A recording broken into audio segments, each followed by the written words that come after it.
Welcome back to the High School Sports Zone, everyone. Coming up on Thursday, August 25th.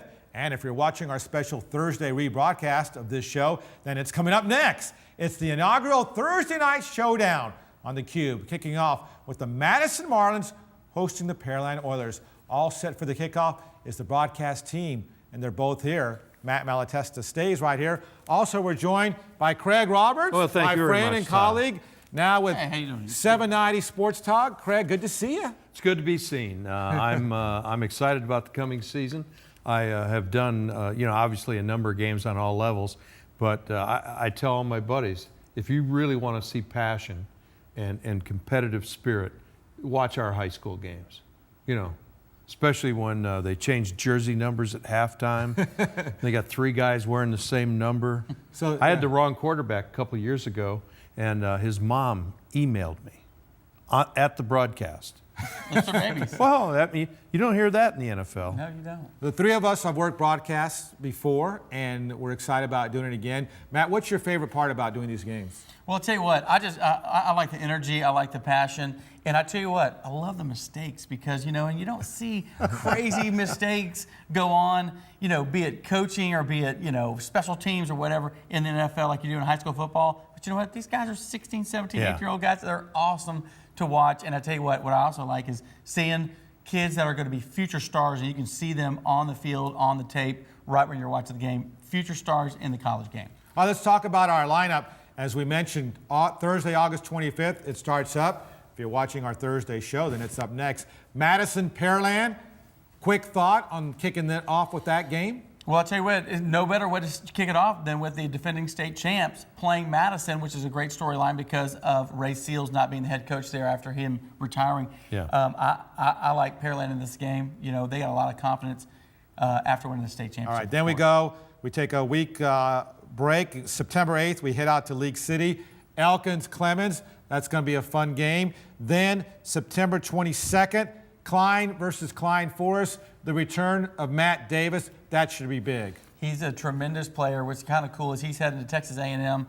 Great quarterback, just big personality kid. But I tell you what, Klein, they got something for Klein Forest because that's all they hear about is Klein Forest and Matt Davis. They got something for him. Klein Collins, as was pointed out earlier. And the young man at Klein Forest, of course, said he always wanted to play in the SEC, and that's why he chose A&M. Is that how you perceive it to be at this point? That's exactly. So we're inclined to go to Klein. We start off in Southeast Houston. We go to League City. We go out to Klein. Then we head out to Katy. I'm exhausted already for Seven Lakes versus Cinco Ranch. That should be a real good one. Then we stay in Katy, and Katy versus for Morton a whole Ranch. week we stay there. Yeah, we're not leaving. Man. So that should be a lot of fun. And I just want to say, too, that if you're a fan of high school football and you've not seen these games, go to Rhodes Stadium in Katy because it's sort of like a college stadium, and regardless of which team in the district is playing there, the place is packed. There's a great deal of excitement. And then speaking of packed, Friendswood at Manville. This is a marquee Class 4A game, isn't it, Matt? Absolutely. Manville is one of these teams that could be sneaky good to get it up to the regional final matchup. But Friendswood has, dominated this district a little bit for the last couple of years. They've gone very far in the playoffs. So they lose their quarterback, Peter Matzold, but somebody's going to step in with that high-powered offense. Manville used to be the shortcut to Alvin. Now they're a potential football threat. And Friendswood, you go back quite a few years, they got knocked off every week, and they've completely turned that around. And then we go back north to Spring, where we might see who very well be the best running back in the state, in Trey Williams at Decaney. That should be fun to see. We're going to see him a lot because he's going to get the ball about 35 times in that game like he does every single game. But here's the deal. Nobody can stop him. They know he's going to line up and get the rock, but nobody can stop him. He's, again, headed to Texas A&M. That's very much like Todd hosting this show. For sure. There's he's going to get it, and there's no stopping. There's no stopping me. No way. And then we go to one of the biggest and best private school rivalries, oldest one, last year over 25,000 people at Rice Stadium for Kincaid and St. John's. And Kincaid has a quarterback, don't they? Well, I'll tell you what, that blows me away that they get 25,000 people at Rice. That's awesome for those two programs. Ford Childress, son of Ray Childress, of course, Houston Roller, Texas A&M. Boy, I am ancient now. Because Ray still looks like he could play. That's right, and he's headed to West Virginia after he finishes his high school career. But Kincaid's going to have a very good year. They won their championship last year as well. And then we finish out with a bang back in League City with Clear Springs we talked about earlier. That's a great team, and that could have a lot of playoff implications.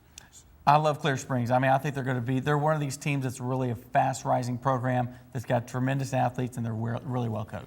You get your bang for your buck, and if you can't watch the game on TV because you want to go in person, hey, be there with the drill team, the cheerleaders, the moms and dads, Todd roaming the sideline. Yes. This is a cast of thousands. All right, guys, thanks a lot. Looking forward to it. Matt, thank you for joining us all show long. Craig Roberts now on Sports Talk 790 weeknights. Weeknights, the schedule's a little squirrely, but then so am I. All right, well, it all goes hand in hand. All right, look forward to it.